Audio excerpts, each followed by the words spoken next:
The cafe smelled of fresh coffee and warm bread, but today something was different. Everyone noticed when Emily, the kind-hearted waitress, placed a free plate of breakfast before an old man in a faded military jacket. His trembling hands and quiet "thank you" melted hearts, but the manager's face turned cold. Within minutes, she was fired for feeding a hungry veteran.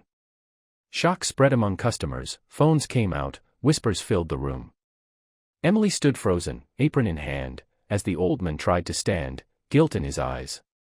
"I didn't mean to cause trouble," he said softly. But what no one knew, that one act of kindness would soon shake the entire town. Just 3 days later, 4 Marines would walk into that same cafe, and nothing would ever be the same again. Emily sat on a park bench, clutching her last paycheck. The cafe she loved had thrown her out like she was nothing. But she couldn't regret what she did. That veteran looked like her late father. Her story spread online, but only a few believed it. Then one morning, she got a call from a blocked number. A calm voice said, "Ma'am, we'd like to talk to you about what happened at Sunny Cafe." She hesitated. "Who are you?" The voice replied firmly, "United States Marine Corps." Emily's heart raced. Why would Marines want to speak to her? The man continued, "That veteran you helped, he wasn't just anyone." The line went silent before she could ask more. The next day, the cafe doors opened, and 4 uniformed Marines walked in, their boots echoing across the tile floor. Customers froze. The Marines didn't shout, they stood tall, scanning the room. The manager stepped forward nervously, stammering, "See, can I help you, officers?" One Marine spoke, his voice steady, "We're looking for Emily." Gasps filled the cafe. "She's no longer employed here," the manager replied quickly. The Marine nodded slowly. "We know. That's the problem." Another soldier placed a folded flag on the counter, the kind given only at funerals. "The man she helped was our commanding officer." The cafe fell silent. The manager's face went pale. The lead Marine looked straight into his eyes. "He told us about her before he passed. He said she reminded him of the people he fought for." And then he added quietly, he wanted to repay her kindness. Outside, Emily watched from across the street, unaware of what was unfolding inside. She'd come to return her uniform, hoping to end the chapter quietly. But as she stepped through the door, every head turned toward her. The Marines saluted. "Ma'am," the leader said, "thank you for your compassion." Emily blinked, confused. "For what?" He handed her a letter sealed with an emblem. "From Major Harris," he said softly. Her hands shook as she opened it. The words blurred through her tears, "Thank you for treating me like a human being when the world didn't. People like you keep my faith alive."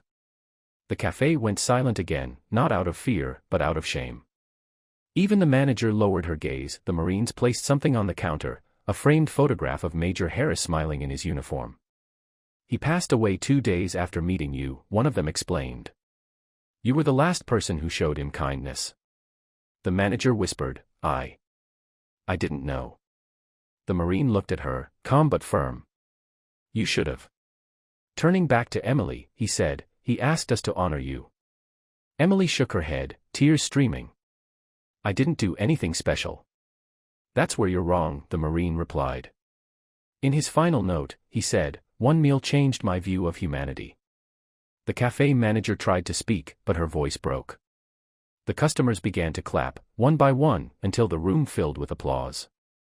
News of the Marines' visit spread like wildfire. The cafe that fired her became the symbol of heartlessness, and people stopped coming.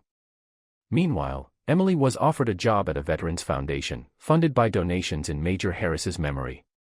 On her first day, she looked at a wall filled with photos of soldiers, and there he was, smiling again. She whispered, "I hope you're proud." Outside, people gathered, holding signs that read, "Kindness is never a mistake." The same cafe that once humiliated her now begged her to come back.